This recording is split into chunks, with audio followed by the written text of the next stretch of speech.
Clarion Books and Harper Audio present Zed Moonstein Makes a Friend by Lance Rubin. This is the author.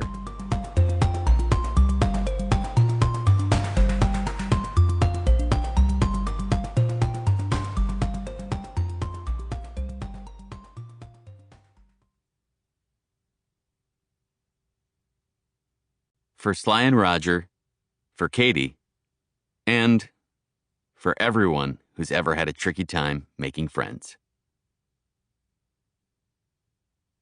Chapter 1. Real Friendship. I'm bad at making friends. That's not an opinion. It's straight up fact. I've always been terrible at it. In kindergarten, Tanner Basket really wanted to be my friend. He would constantly point out that we had similar sneakers. Look, mine are blue too. I appreciated the sentiment, but I had no idea what to say in response.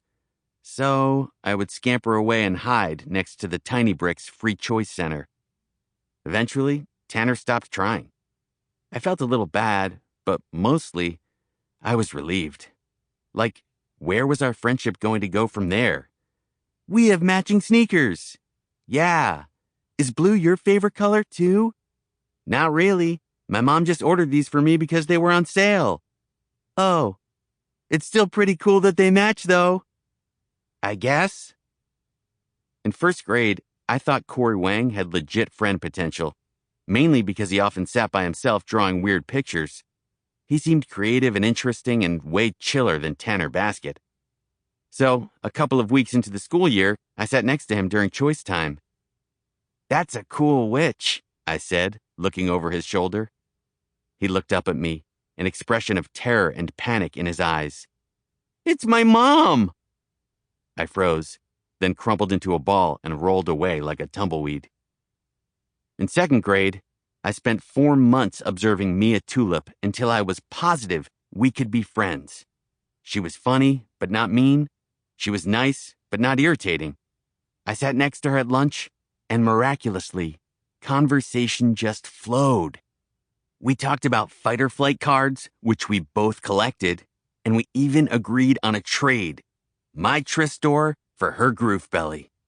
It was the best feeling in the world. And it got stomped out 3 weeks later when Mia and her family moved to Cleveland for her dad's job. So, by third grade, I'd accepted this was my fate. Friends? Not happening. I was bad at it. Too shy, too awkward, too picky, too unlucky, too something. And that's when Rishti Ray came barreling into my life. It happened on the 4th day of school, during a game of freeze tag. I wasn't even playing. I was standing alone on the periphery during recess, a routine established the previous year, trying to make it seem like that was the most satisfying activity in the world, when, bam! This new kid in our class collided with me, and we both fell to the ground. I was on the verge of tears, but the other kid just started groaning like an old man, making these exaggerated oohs and ohs as she limped around. My back, she shouted. I hurt my back. This ain't good, little fella. I just broke my butt last week. I cracked up instead of crying. And somehow, that was all it took. Friendship. A real friendship. Rishti was so easy to be with.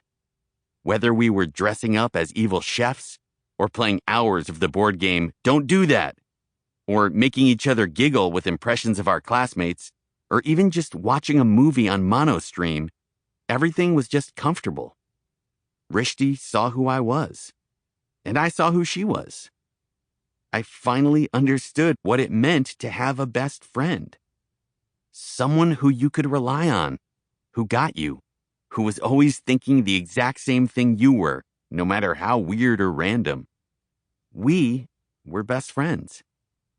And it's been like that ever since. Bing bong, hi, hi, hi, she texts. Sample complete. Ready to continue?